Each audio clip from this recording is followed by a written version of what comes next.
Guys, what is happening? We are here for the DaVinci Resolve 18.5 Fairlight update. As your audio guy here in DaVinci Resolve, we're going to take a look at the new features and tools that they added into Fairlight here. Just going to run over some of them. We're just going to talk about a few of them here before we jump on to Resolve. But we're also going to get into Resolve. I'm going to show you how some of these new tools, new features work, and just kind of get you up to speed in the audio game here in Fairlight with the new features that got added in 18.5. There's so many awesome features across Resolve as a whole. It's amazing. I love this program. Every time I jump in a menu, I'm finding something new. I mean, they just add so much stuff when they do these updates here. It's awesome. Blackmagic, we love you guys, man. Keep doing what you're doing. You are making this program awesome for all of us and adding all the things that we want, we ask for, and that we need to make our videos awesome. So thank you, Blackmagic, for that. All right, let's get into a couple of things here real quick. I got some notes because there's a lot going on here in this update, right? Just a couple things we're going to talk about in Fairlight real quick that maybe there's not necessarily something for me to show you, but let's run down the list here. So the first thing that we've got here for Fairlight is support for voice isolation in the studio version, because it's only available in studio, for Linux. Now, I don't use Linux. I honestly don't know anything even about it. But if you do use Linux, and I know some of you guys out there do, because I've gotten some comments about it over time, you can now use voice isolation in Linux. Now, you can also use the dialogue leveler in Linux. Now, being that I've never even seen the Linux Resolve before, I'm assuming maybe it didn't work before, but now it's going to work for you. So if you've got Linux and you have the studio version, you're going to be able to get your voice isolation as well as the dialogue leveler, so that's huge. So another tool that we have available to us here in Fairlight now is to be able to set a key to be able to scroll across an audio track in Fairlight. All right, you can use a shortcut key to do that now. If you set it up, I imagine it's going to be in keyboard preferences. I got to double check that, but pretty sure that's where it should be, where you can set it up to be able to scroll across. And maybe I'll show you that if we get to it here in Fairlight once we jump into Resolve. Another cool one is that track solo. So when you solo your track in Fairlight, it is going to be retained across project sessions. So what I think that means, I could be wrong, but here's what I think it means. If you solo a bunch of tracks and you're listening and editing your audio, and then, hey, you got to go run out to the store, grab a coffee or something, right? You close down Resolve. Well, when you come back to Resolve and open that project session again, you're going to open it up, and all those solos should be in there for you and still retained as you left them when you close down Resolve. I think that's what that means. I could be wrong. If I am wrong and you know I'm wrong, just drop a comment down below and let me know. We'll clarify that for everybody. In Resolve 18.5 here for audio, we also got some improvements to the voice isolation.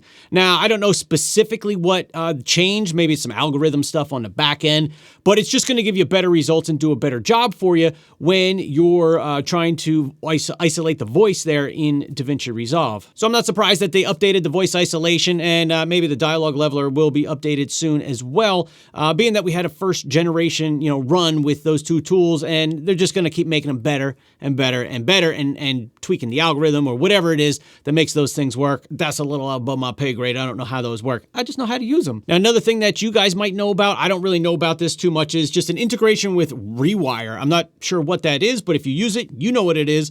So now there's some better integration with that. You also have the ability to stream and spot from applications like Soundminer. So I believe Soundminer is like sound effects and stuff. I'm gonna have to check that out because I don't know too much about it. If you guys know about it, drop a comment below. Give me some info. I'd like to check that out and just learn a little bit more about that. Another thing on the list here is that if you use your shift modifier key when you're trying to change some of the automation that you might set on your clips, you have the ability to now change it in 0.1 dB increments, right? So we always had that, I believe, with our gain line, right? That appears on our clip. You hover over that white gain line and you hold your shift key and you drag that gain line up and down. It's going to be a little more precise when you hold your shift key, and it's not going to jump as far, dB levels. It's not going to just fly right up, up the numbers there like it would if you don't hold the shift key. So now we can have that feature in the automation controls too, so we can be a little more precise and exact with our setting of levels and things like that. Another one that might be really big and helpful for you guys if you work with Dolby Atmos is enhanced Dolby Atmos support here in DaVinci Resolve. Now, I don't do any Dolby Atmos stuff. I've never tried it. I don't know much about it. I know a lot of you guys do use it out there, and it's something I'd like to get into in the future, so I'll look more into that, as we go on down the road here. But you do have enhanced support for that if you use that feature in DaVinci Resolve. So that should be helpful for you guys. So that's a few off the bat here. Now let's jump into Resolve, and I actually want to show you how some of these other features work here. It's easier to get a visual on it and just understand how it kind of works a little bit, and then figure out how can you use these new tools in your workflow, how can they speed things up for you, make your audio editing better, because let's be honest, right? If your audio ain't good in your video, nobody wants to watch your video. I'm sorry, that's how it is, right? That's why we got to love audio. We got to work with audio. We got to make it sound the best we can so people want to watch our videos here on YouTube, your films, whatever it might be. All right, let's jump into Resolve here, get into some more of these new tools and features in DaVinci Resolve 18.5. Let's go. The first tool we're going to talk about here in Fairlight is the ability to create, edit, and mix groups within Fairlight. So you can group your audio in different ways. So here's how you get there. In DaVinci Resolve, make sure you're in Fairlight. That's where we're going to be for the rest of this video here. So you want to come up to the top of your screen and look for your index. And actually, before I even do that, what I'm going to do is go to Workspace and reset my UI layout to make sure you guys are seeing the exact same thing that I'm seeing. So let's go ahead and do that if you haven't already. So now that we have our UI layout reset, we want to come up to Index at the top. Go ahead and click on that and make sure you have tracks selected right here. So we always used to be able to see our tracks right here and our buses, which are still there. And a quick bonus tip, you can click and hold and drag these around and move your tracks around if you'd like. Extra bonus tip is that you can also do that with video tracks now in the Edit tab. Really sweet. Glad we can do that. But the new feature here we're talking about is groups. So right now you can see by default I have a groups called All. So if I turn that on, I can make certain changes to the group that will affect everything within that group. For example, let's say I want to create a new group here with a couple sound effects tracks, right? There's a few ways that I can create a group. I can come and click on this little menu with a plus icon right here. That'll bring up this menu right here where I can create a new group. And I'm just going to name this sound effects group. You've got the ability to change the color of it so you can organize things a little bit. And then we've got the controls. So what is this group going to do? Like, why am I grouping these tracks together, right?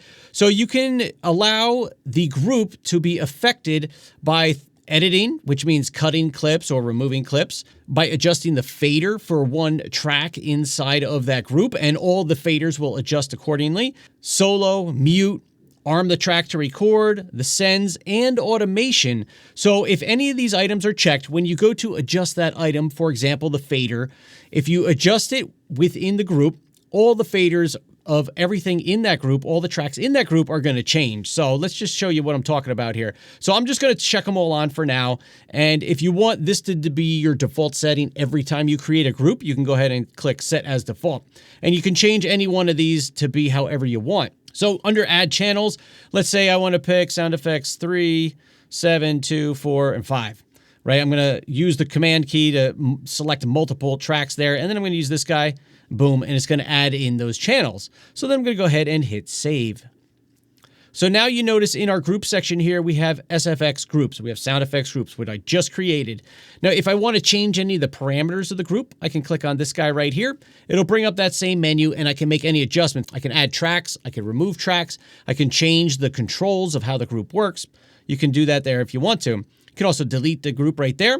And we can enable or disable the group by selecting the label that's right in the front here. So right now the group is enabled. So what does this mean? What's going to happen? Well, if I come to say track 7 and I have my group enabled, and let's say I want to mute everything in the group, right? I want to mute these particular sound effects. Well, I can click mute once right here and it's going to mute everything inside that group, because I said if I use the mute or solo buttons or arm it to record, apply that to everything in the group.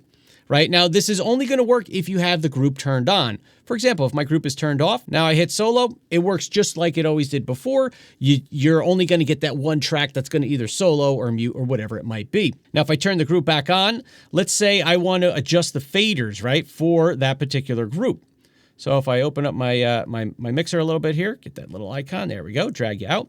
So let's say I come to my track 7 and I want to adjust the faders, right? Just all the volume of all those particular clips. Well, now I can raise them all up, lower them all down, and they're all going to move together.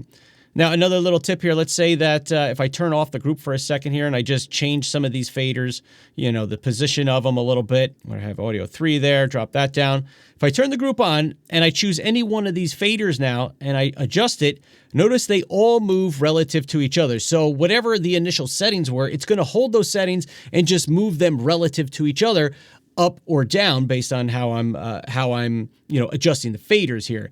So that can come in real handy if you have a whole mix set up with a bunch of different audio tracks and say you want to make them all a little bit louder or all a little bit quieter, but you want to keep their relationship to each other.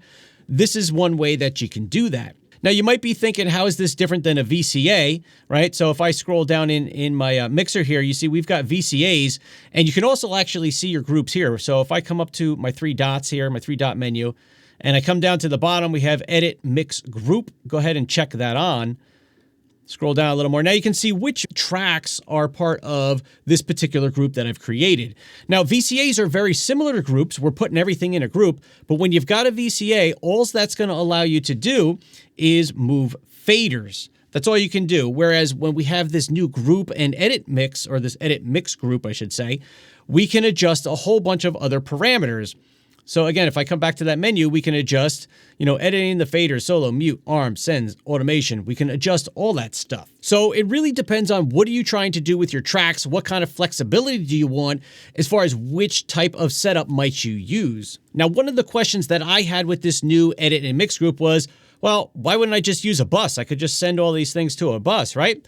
And you could do that, and you're going to have a lot of the same functionality. You may even have a little bit more functionality because, for example, if I'm in the group and I make an EQ change, it doesn't change everything, right? It's only going to change that one particular track. So if you had everything sent to a bus, then you are able to use some of the effects and the dynamics and the EQ and stuff and apply that to everything as it comes into the bus.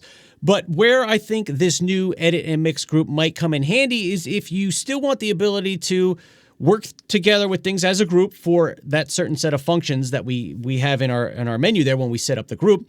If you want to be able to edit those things, but also be able to individually edit the track, I think that's where the advantage is going to be to use that edit and mix group, right? So it just kind of depends on how are you setting up your audio, what are you trying to accomplish, what type of flexibility do you want when you're working with your audio tracks. So you've got those 3 options now on how you can bring together audio tracks. You've got your VCAs, you've got your edit and mix groups, you've got a bus, and those are some of the ways that you can kind of group things together and start to work with your audio. Just depends on your situation, what you're trying to accomplish, the flexibility that you want, and really what's going to work best for your particular project. Now, you can have multiple tracks in multiple groups. For example, let's say I've got, a group of music, and music and sound effects. I put all my sound effects tracks here. I'm just holding the option or the command or control key to select multiple tracks here. I select all these guys. And let's say I want to put all those in its own group. Well, you can, again, come over to this little icon right here and add a group. Or I can just come over here, select the tracks I want, right-click, and come on down to Create Group. And then I can go ahead and click that. It's going to bring up my same menu. I can call this, I'm going to leave it as Group 2 right now. Actually, let's call it Sound Effects and Music. I want to be able to edit everything in it again, and I'm just going to go ahead and hit Save. So now I've got 2 groups there, right? And you can have each track be part of different groups if you'd like. You can make the groups active or not active. You can make the groups selected or not selected by using this menu right here. Again, turning the groups on and off.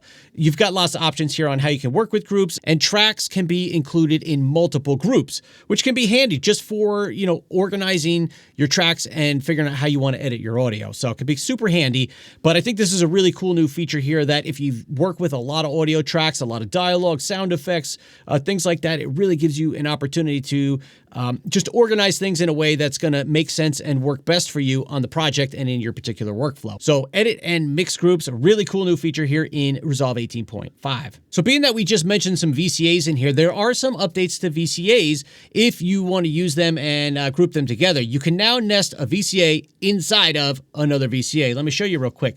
For example, I've got a couple tracks in this project right here, and in my mixer, I have my VCAs, and I can click on this and just assign a track to a VCA. Now, a VCA is essentially a group that we put together, and we can adjust the faders for that entire group, and they'll all adjust relative to each other if they're different, or the same if we have them all set, say, at 0, for example. And once you add tracks into a VCA, you're going to see one master fader here, and you can see if I move it up and down, we can see that our faders, move relative to each other. So if I change one fader, a little bit, now they move relative to each other still. So that's kind of how VCAs work, and they're just a way to group together tracks and be able to adjust the volume of that group of tracks and keep it relative to each other. Now, what I was saying before about the new features that you can put a VCA inside a VCA, a little confusing, right? So if you click on the VCAs, you notice we only have 10 here. However, if you click on VCA assign, look what happens. We get this huge menu of, I believe there was 128 VCAs that we can assign tracks to, right? And different ways that we can group things together. So what the new feature is that if I've got VCA 1, right, I've already got some tracks going to it. Well, I can then take those tracks and put them inside another VCA. For example, boom, now I have VCA 1, so that group is part of VCA number 2. So I have a group within a group. So that's a new feature here for the VCAs of being able to put a group inside a group. And it just helps you, again, be able to organize tracks. If you have a lot of them, you're working with a lot of different things, helps you stay organized and be able to, maybe work with certain items at a time. Just depends on your project and what you need. But it's nice to know that now we can put groups inside of groups when it comes to VCAs, if that's something that you need to do. The next new feature here in Resolve 18.5 that we're going to be talking about is the new elastic wave voice handling and the pitch correction that it does on a voice when you try and slow down or speed up a clip that has a voice in it, and you've got new options in there. So let me roll this clip. It's going to show you an example of how this works, what it sounds like, and then we're going to get in and talk about it a little bit more here. So one of the new features here in Fairlight is the new Elastawave and how it can correct the pitch a little bit better than it used to, right? When we slow down the voice, like some people might want to do to me because I talk too fast and I'm from Jersey. If we go ahead and slow it down now, this is what it sounds like when we slow it down and we use the voice feature here as part of the elastic tool here. You go voice, or you go with the general setting there. The voice is going to sound a little bit better. So that's what that kind of sounds like. It does a good job, and I think it could work out pretty good. And maybe I should do that to all my videos so people don't complain that I talk too fast.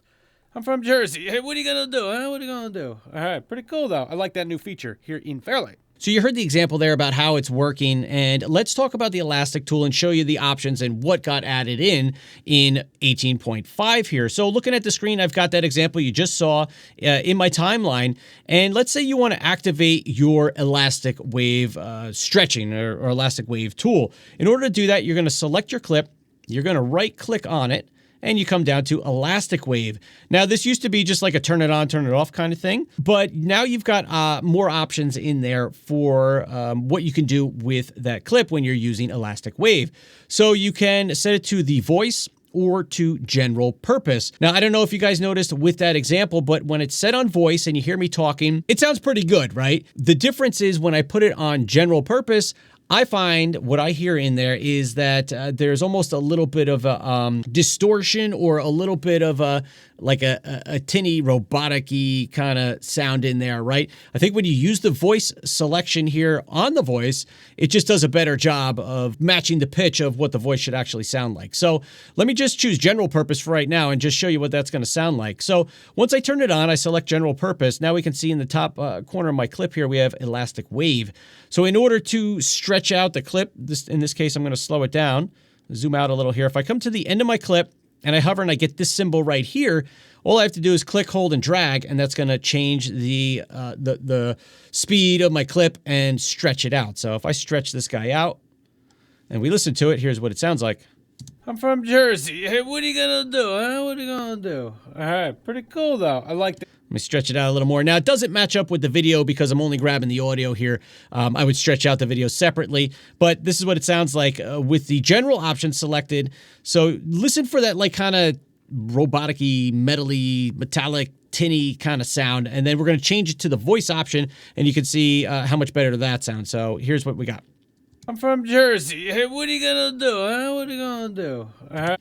So hopefully you guys can hear that in there. I'm going to right-click, come back to elastic wave, and now we're going to choose voice. And once we've enabled it and we've actually stretched out or sped up the clip there, you've got different options here too. You can make sure that the elastic view is on, because it'll turn off if you go to do another clip, or if you're done with it. It'll hold the settings, but you might not see it say elastic wave for the particular clip. And you can also clear timing points, which just shows you kind of breaks where the tool would, either compress or speed up, the audio there. So let's just go ahead and change this to voice right now, and you can hear how that sounds a little bit different than the general purpose. Change voice, and let's play through that again. I'm from Jersey. Hey, what are you gonna do, huh? What are you gonna do? All right, pretty cool though. I like that new feature here. So can you hear it doesn't have that that extra artifact noise? That's the word I was looking for before. It's got like extra artifacts in there. So when you use the voice option on a voice, obviously, you don't get that extra artifacting. So that does a really good job, the voice section there, because in the past it was more like that general setting, right? It would kind of give you those artifacts in there when you stretched out the clip. So when you speed it up, it's not as noticeable as when you slow it down. When you slow it down, you hear a lot more of that artifacting. So if you need to stretch out a clip just a little bit, maybe it's a music clip even, you want to get those beats right where you want them, or you're trying to line up a voice exactly with something, in the video portion of your project there, the elastic tool is really handy to kind of just stretch things out and move things around a little bit. Another time I like to use it a lot is with sound effects. You could really help kind of change, a standard sound effect by stretching it out a little or slowing it down a little. And this is a great tool to use to do that with the elastic wave, and the new options that they have here really make it better. And especially on voices, if you want to slow that down, does a really good job and helps keep those artifacts out of there. So elastic wave, the new features and updates included in that tool, really awesome. I like them, and I think they're pretty sweet. The next thing we want to talk about here in DaVinci Resolve 18.5 is the ability to pan a bus. Checking it out here, I've got a bus that I created, a vocal bus, B2, and now we can pan them left and right, front, back, wherever we want. In the past, you weren't able to pan the buses, so if you just take a look over here in my mixer, notice on my main bus out here, we don't have the ability to pan that, and typically when we added buses in the past, you couldn't pan them either.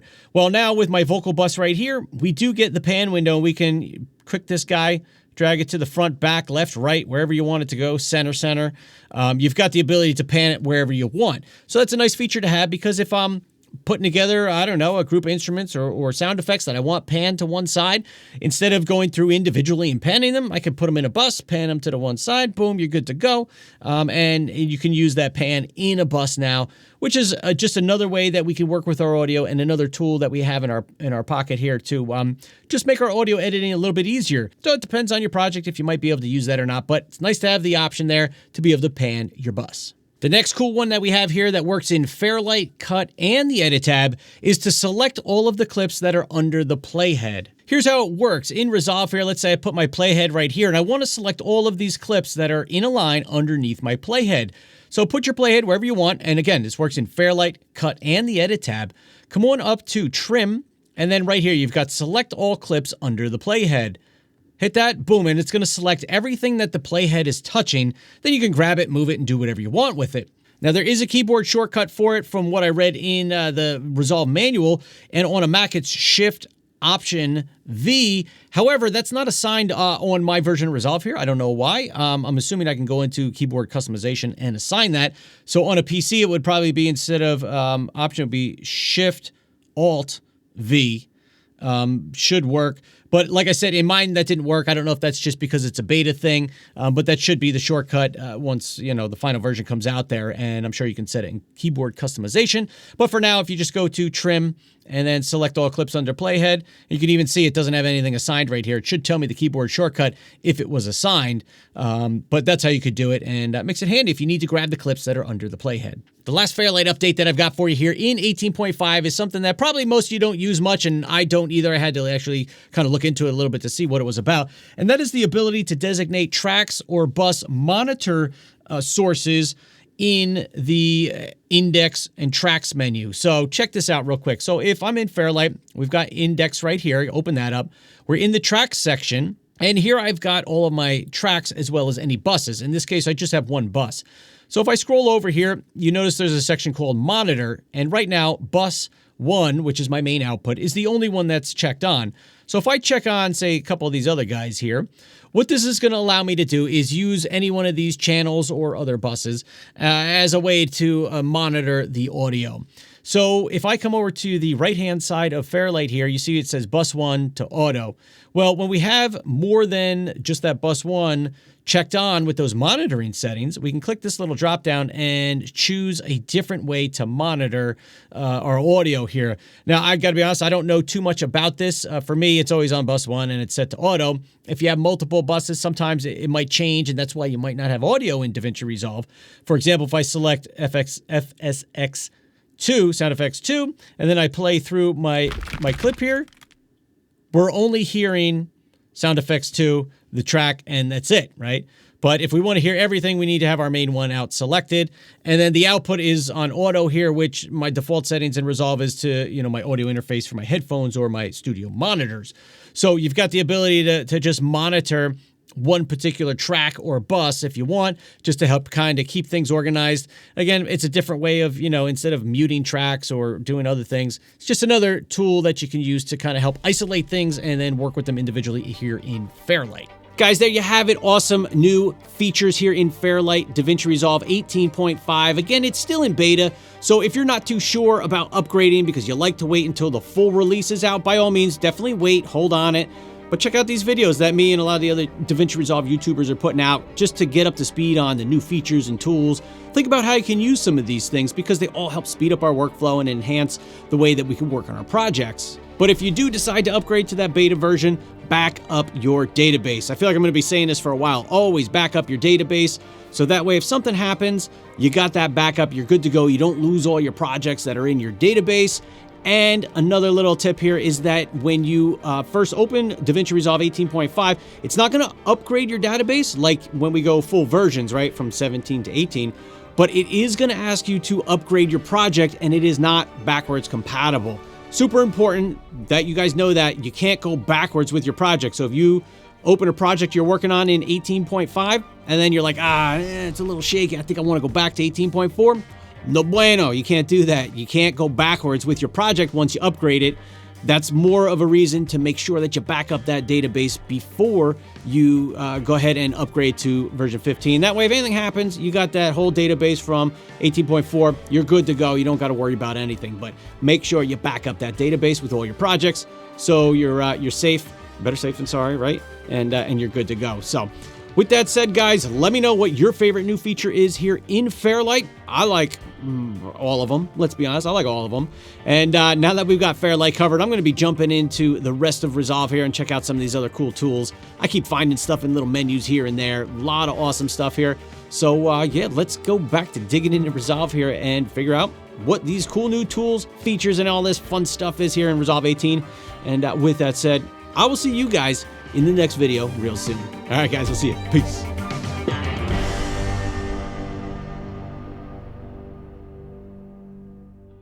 Another thing that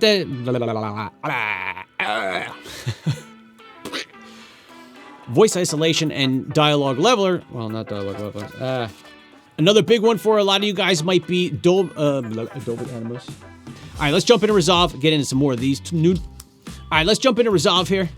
All right, so that should be good. Now let's just do a little wrap up here, a little wrap up. Yeah, boy. I think this setup looks pretty good. I mean, it's pretty good. I'm gonna have to finish up my studio tour video, which will be good. That'll be fun, because I'm in the new space now, and it kind of looks the same from your angle there from you guys, but for me, a lot more space here to move things around and all that and stuff, so it's kind of nice, All right. Let's get to Resolve. We're starting to record on ScreenFlow as well as on the C100 Mark II. So that's where we're recording. I feel like I got it twisted a little. Huh? Make sure you focus on my face, kid. Focus on my face. All right, we're gonna check and make sure our ScreenFlow is actually recording. Yeah, buddy. All right, let's just check that. Good. All right, configure, recording. All right, we're recording back in ScreenFlow. Pan a bus. Where's the pan? I don't see no pan in a bus. Maybe I need a new bus. Make a new bus. There's no pan. How do you pan a bus? There's no pan there. Oh, there it says. Okay. What is that noise? Stupid water softener. I don't know how to do that. It doesn't even tell you how to do that. Select under the playhead. Well, there it is. On a Mac, it's Shift, Option, V, and it's going to select everything. Nope, that's not going to work. Shift, Option, Shift, V. No. Control, Option, V. No. Shift, Command, V. Nope. Option, Command, V. Nope. That's not working. Option, Shift, V. That doesn't work. Option, Shift, V. No. Shift, Option, V. Nope, that doesn't work.